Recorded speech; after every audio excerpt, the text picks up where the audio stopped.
All right, we're going to review external world skepticism, which is the first part of our knowledge unit. The general question is, what do we know? And the external world skeptic says, not much. The external world skeptic says, we cannot know in particular whether there's an external world outside our own minds. So you think you know that there is a laptop in front of you. You do not know that. You think you know that you have hands. You do not know that. You think you know you have a mother. You don't know that. Importantly, external world skepticism is not the view that there is no external world. They sound the same, but they're not. One says we can't know whether there is. The other view is sometimes called solipsism, which is a positive claim that there is no such thing as the world outside your mind. That is an even stronger view than external world skepticism. The skeptic just says, look, I don't know if there is or not, but you don't either. And in fact, you don't even know whether I'm real. So you should be also skeptical if the skeptic is right about the existence of skeptics, which is kind of fun. Here's Descartes. We're reading the first two meditations, and I invited you to read along with him and treat these as meditations, as he does. Descartes' goal in the meditations is to locate, if he can, a more stable foundation for all of human knowledge. And by this, he makes clear what he means is certainty. He wants, if he can, to find among his beliefs some one or handful of beliefs that are absolutely certain. The method he employs is sometimes called the method of doubt. And the method of doubt is roughly this.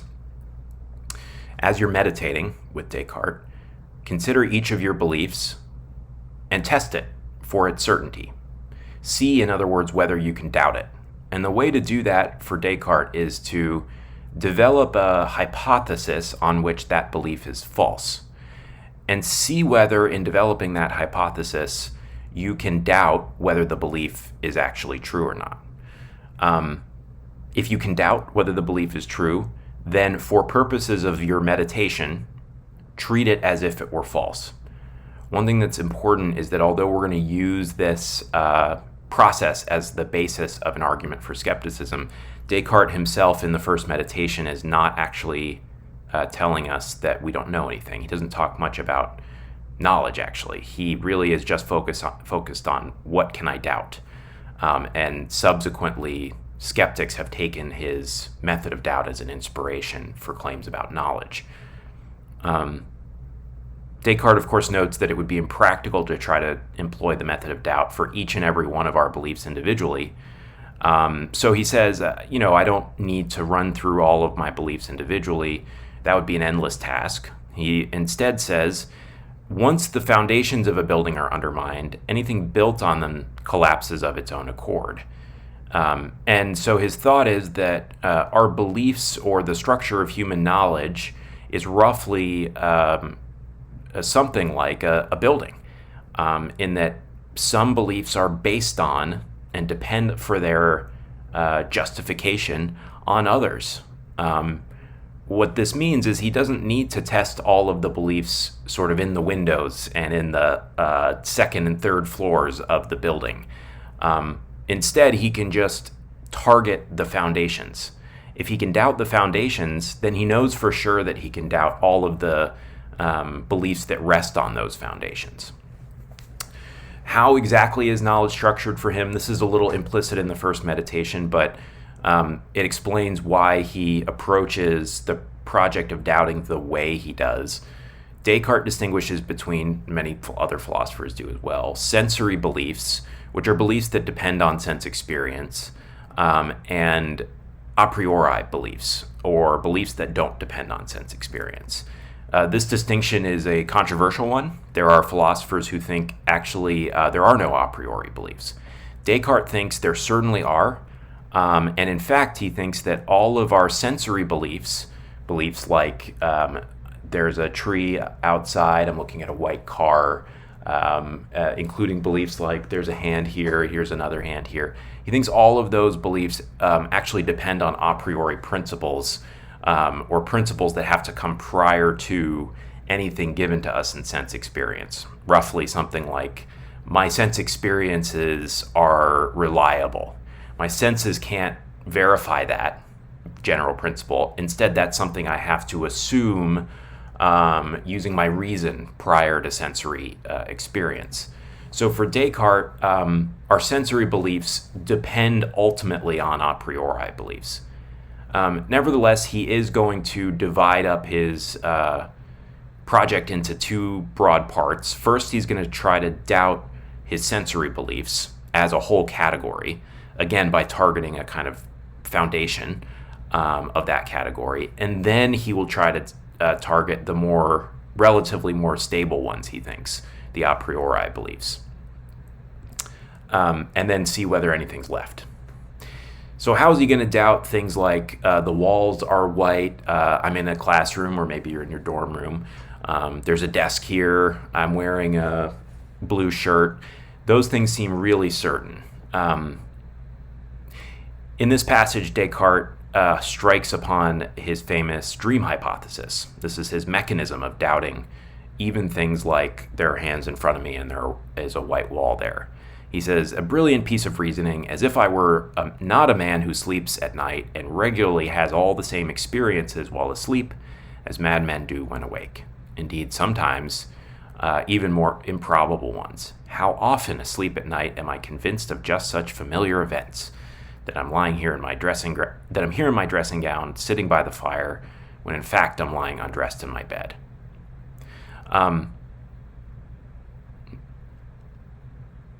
And then he tries to sort of shake himself awake and be like, well, I can shake my head, and surely that's going to confirm that I'm not asleep.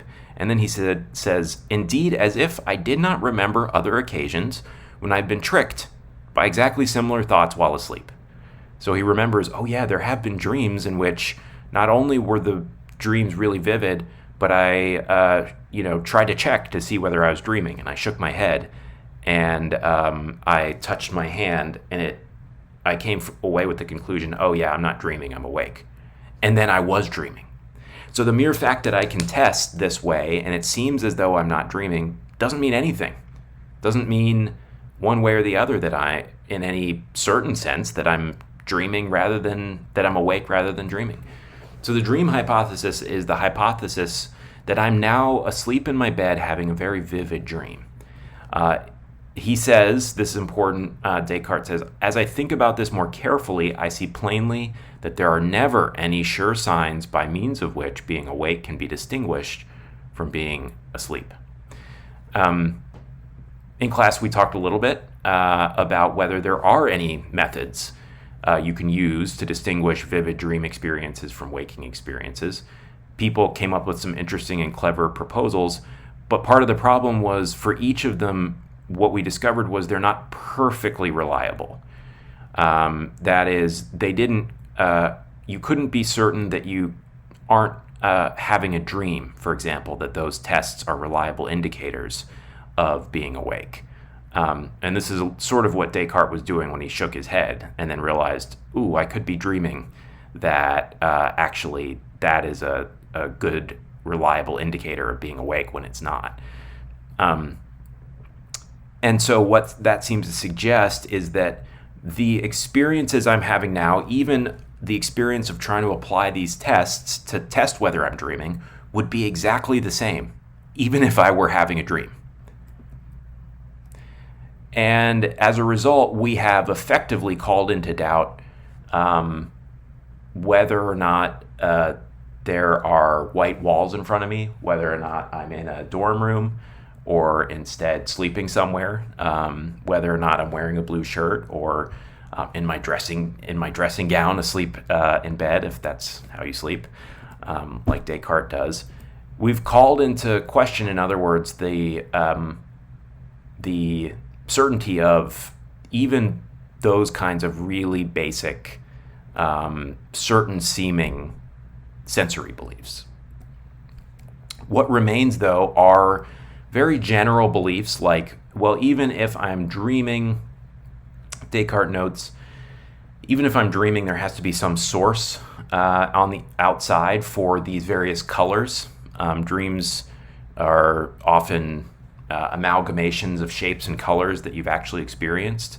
So there have to be some shapes and there have to be some colors on the outside world. And then also, I know math. Whether or not I'm dreaming, 2 plus 2 is still 4, even if I'm dreaming. And then also, I do still have a body, right, if I'm dreaming. That body's just asleep. Now, Descartes, as we discussed in class, turns then to try to discover whether there's some other mechanism of doubt he can apply even to these a priori beliefs. And initially he thinks, well, maybe God is deceiving me. God's all powerful. But then he realizes, God is perfectly good if there is a God. So I can't hypothesize that God is, in God's perfect goodness, tricking me into thinking I have a body when I don't, say. But what I can do is imagine a different being, one that isn't God, but one that is a malicious demon, he says.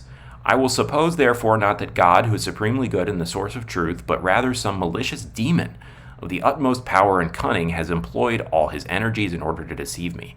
I shall think that the sky, the air, the earth, colors, shapes, sounds, and all external things are merely the delusions of dreams which he has devised to ensnare my judgment. I shall consider myself as not having hands or eyes or flesh or blood or senses, but as falsely believing that I have all these things. So the evil demon hypothesis is the hypothesis that an all-powerful or an omnipotent evil demon is causing it to seem falsely to me as if there is an external physical world. The demon is making it seem to me as if there must be colors when there's no colors. There must be shapes when there's no shapes. The demon is making it seem to me that 2 plus 2 is 4. When I hold up 2 and hold up 2, it seems obvious that it's 4, but that obviousness feeling is being caused by the all-powerful demon. In fact, 2 plus 2 is not 4. Indeed, the evil demon is making it seem to me that I must have a body, when I have no body, actually. I'm a sort of free-floating mind. It's just me and the demon. And he is devoting all his omnipotent powers to making a seamless experience as if I have a body when I don't, and as if there are other people when there are not. Descartes thinks this successfully undercuts almost all of our beliefs. At least it brings them almost all into doubt. We'll talk next time when we discuss the second meditation about the one exception, or handful of exceptions he thinks that there are to this. We're left with not much, though. We've now even doubted whether there's an external world outside your own mind. You're now doubting whether you have hands. Contemporary external world skeptics are inspired by Descartes' project of doubt, and they think that his project of doubt isn't just a sort of fun exercise. What it really shows, according to modern-day skeptics, is that we cannot know whether there is an external world outside our own minds. Instead of evil demons, the standard skeptical hypothesis that's employed by modern-day and contemporary skeptics is the brain in a vat hypothesis. The brain in a vat hypothesis is the hypothesis that I'm a disembodied brain floating in a vat, being fed very vivid experiences by a supercomputer. Interesting question whether or not this hypothesis can be used to call into doubt 2 plus 2 is 4 and other mathematical beliefs. I'm not sure. It certainly can be used to call into doubt whether I have hands, because brains in vats don't have hands, by definition. If you think, well, maybe it could have weird mechanical hands, then let's make the hypothesis that you are a handless brain in a vat, and we can run the argument the same way. Here's the first premise of an argument for skepticism about the external world, which is the claim that you don't know whether there's an external world. Premise 1, if I don't know that I'm not a brain in a vat, then I don't know that I have hands. Second premise, I don't know that I'm not a brain in a vat. Conclusion, therefore, I don't know that I have hands. Seems like this is something I know, but I don't know that I am not a brain in a vat. And in order for me to know that I have hands, I have to know that I'm not a brain in a vat. So I guess I don't know that I have hands. Why think that if I don't know that I'm not a brain in a vat, then I don't know that I have hands? Well, in class we discussed the closure principle. This is not from Descartes, but contemporary external world skeptics appeal to something like this principle. And I motivated it with this silly example of Mike and Ike, these twins. And I asked you to imagine somebody claiming that they knew that they saw Mike earlier today. They saw a guy in the distance and they were like, that's Mike. And they say they know it. But then you ask them, so you must know that it wasn't Ike, right? And they're like, oh no, I don't know that. Yeah, it might have been Ike. But I definitely know that it was Mike. There's something wrong with that claim, and the closure principle explains what's wrong with that claim. Roughly, the thought is, well, wait a second. If it was Ike, then it wasn't Mike. So you know that the guy you saw was Mike only if you know he wasn't Ike. Because if he were Ike, he wouldn't have been Mike. The closure principle, there are many of these. I'm running with one that I'm trying to formulate in a way that is intuitive. They can get very unwieldy.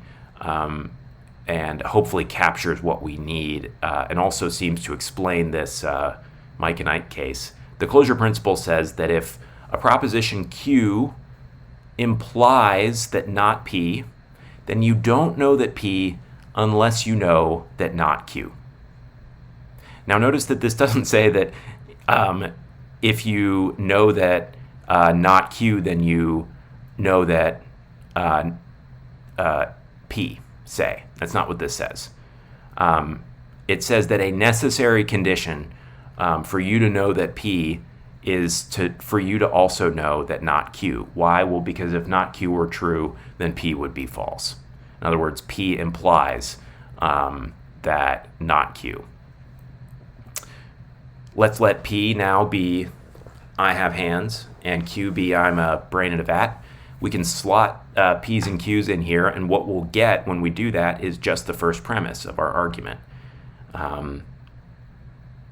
What we now have is, according to closure, if I'm a brain in a vat logically entails that I don't have hands, then I don't know that I have hands unless I know that I'm not a brain in a vat.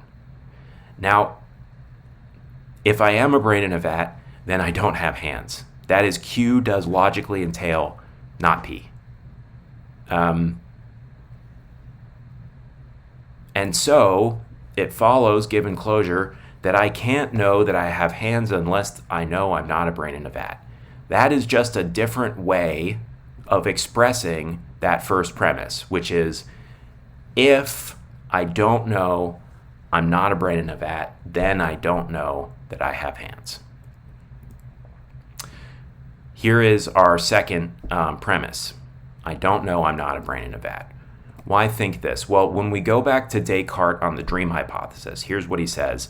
As I think about this, that is the dream hypothesis, more carefully, I see plainly that there are never any sure signs by means of which being awake can be distinguished from being asleep.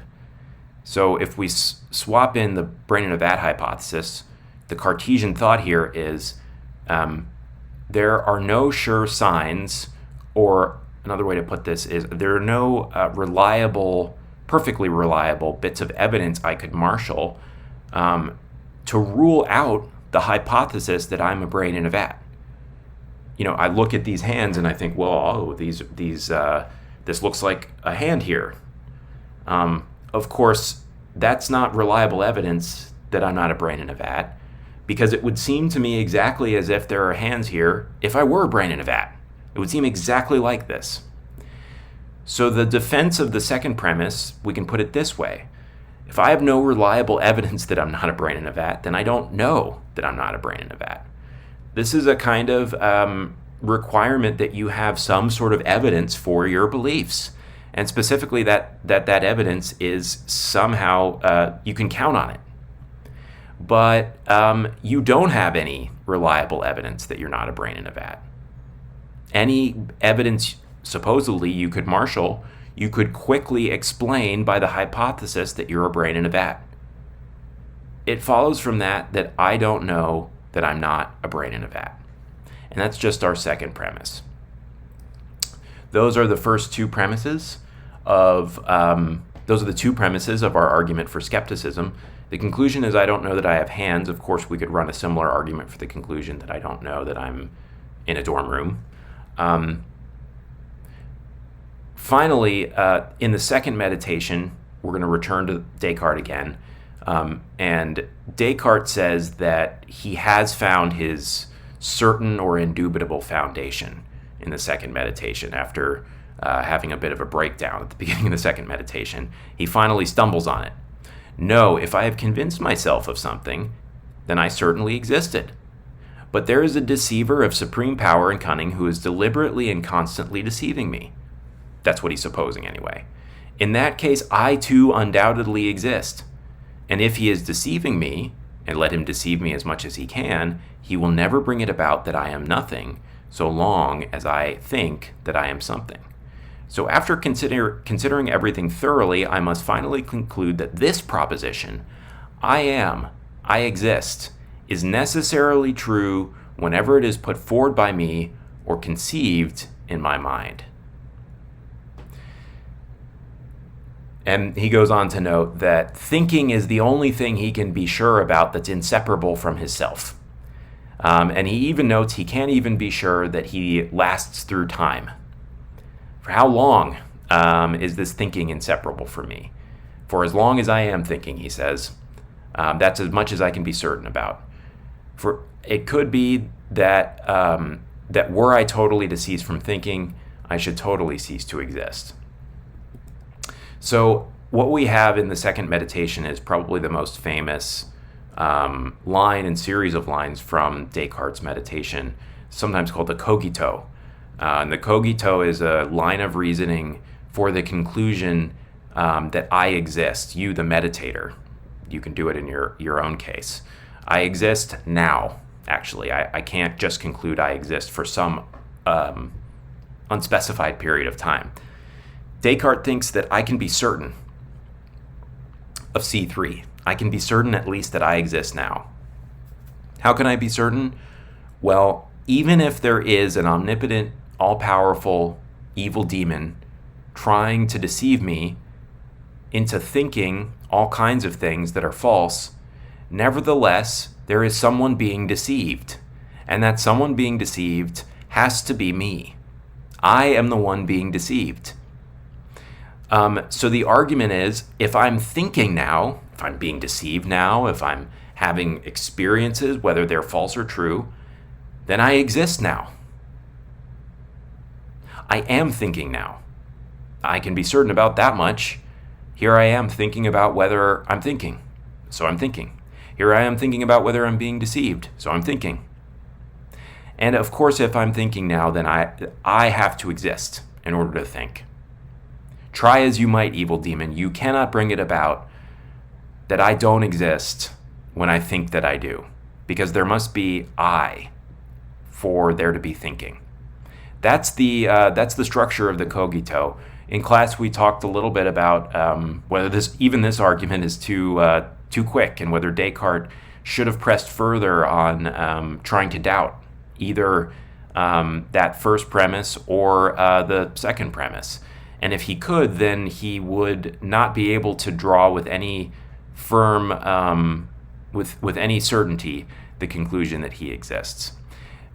The legacy of Descartes, though, is that if anything is certain, C3 is a pretty good candidate. Maybe you can still call your own existence into doubt. I'm not sure. I will say I think it is certainly the hardest thing to doubt. So if you are like Descartes trying to find certainty, this may be a sort of thin reed upon which to rest, but it's something. And next time we'll talk about G.E. Moore, who thinks that you really shouldn't